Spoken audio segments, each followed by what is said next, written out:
Est-ce que vous condamnez, parce que vous avez été député des Français de l'étranger, toute une vaste, immense région en Asie, Asie-Pacifique et Europe de l'Est. Est-ce que vous condamnez les crimes de guerre azéris contre les Arméniens dans le Haut-Karabakh? S'il y a des crimes de guerre, ils doivent être condamnés. Mais pour avoir des crimes de guerre, il ne faut pas tomber dans la propagande de l'un ou de l'autre, parce qu'il y a la propagande des deux côtés. Il faut vraiment une commission d'enquête internationale qui fasse la vérité sur ce qui s'est passé. Les Azéris qui disaient il faut chasser les Arméniens de nos terres comme des chiens.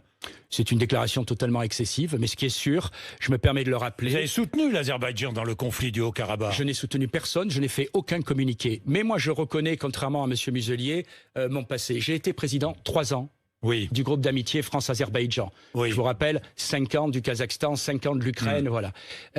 Monsieur Muselier connaît bien ce pays aussi. Vous savez, par Internet, c'est pratique. En 2003, Monsieur Muselier était en voyage officiel en tant que secrétaire d'État en Azerbaïdjan. Et qu'est-ce que je lis? Et j'invite les gens à le lire. Il soutient l'intégrité territoriale de l'Azerbaïdjan. Voilà. Ce qui veut dire en clair que quand il est ministre... Comme vous. Oui, mais moi, je n'ai pas changé d'idée. Quand il est ministre à Bakou, il dit en clair, quand on dit on soutient l'intégrité territoriale, ça veut dire qu'on soutient en clair la situation telle qu'elle était en Azerbaïdjan avant. Voilà. Aujourd'hui, soyons clairs sur ce conflit. Ce n'est pas un conflit d'islamistes contre chrétiens.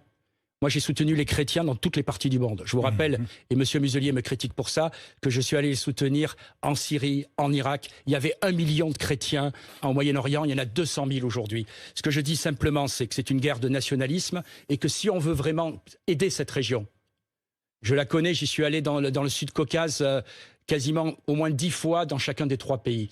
Il faut au contraire faciliter le dialogue. Il faut faire en sorte que ce territoire qui est un peu l'Alsace-Lorraine... Il ne faut pas chasser les Arméniens de nos terres comme des chiens. Il faut ni chasser les uns... Ce sont des terres azéries? Il faut ni chasser les uns... Ce sont des terres contestées qui, en droit international, sont azéries. Je suis désolé.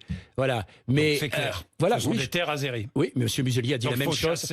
Non, mais peu importe ce que dit Renaud Muselier. On va pas... Ah bah écoutez... Vous n'allez pas vivre à l'aune de M. Muselier. Vous avez raison. Mais ce sont des terres aujourd'hui où on doit trouver la paix. Vous savez ce que c'est le Karabakh? C'est l'Alsace-Lorraine entre la France et l'Allemagne. Eh bien, facilitons le dialogue. Ces 2 peuples qui sont condamnés à vivre côte à côte. Ils ont vécu côte à côte pendant des siècles. Voilà. Et ces 2 peuples, il faut au contraire faciliter une négociation, faciliter une entente et pas jeter de l'huile sur le feu.